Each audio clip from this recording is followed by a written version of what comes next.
Hey, I wanted to come by and quickly talk about God being a promise keeper. Now, it's an amazing thing when God reveals his promise to you.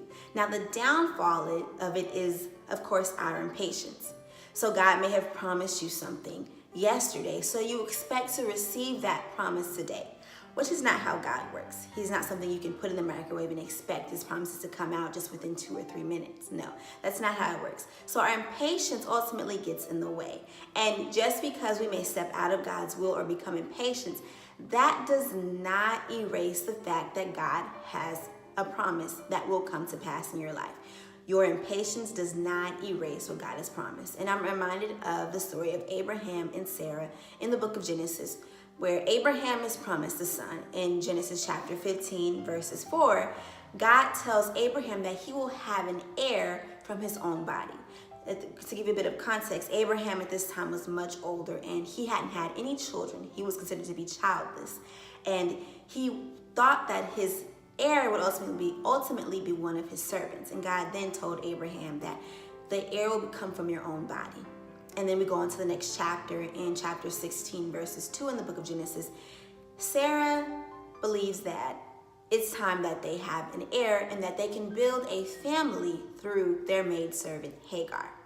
Now, at this time, in my opinion, I believe that Abraham should have spoken up, but because of impatience on both his end and the end of his wife, they decided to go ahead and let Abraham have a baby with their maidservant Hagar.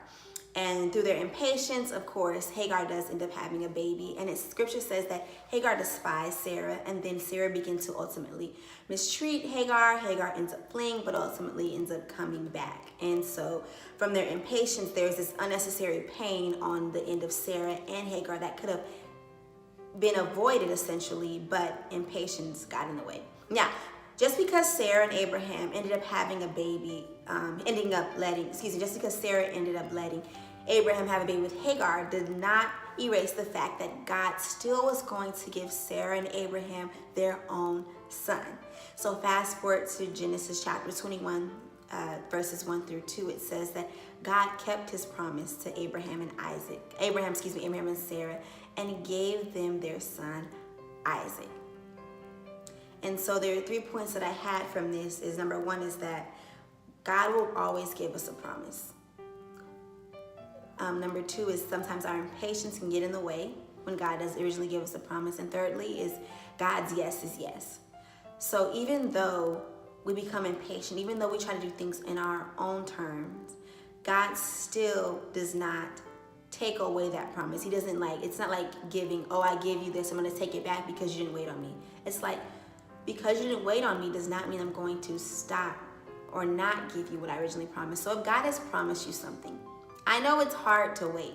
It may have been 3 years, 4 years. You may have been waiting on God's promise for 10 years now. But understand that when God gives you a promise, he is a man of his word, which means that because he gave you a promise, it's going to come to pass. It may not be when you want it, but it's exactly when you need it.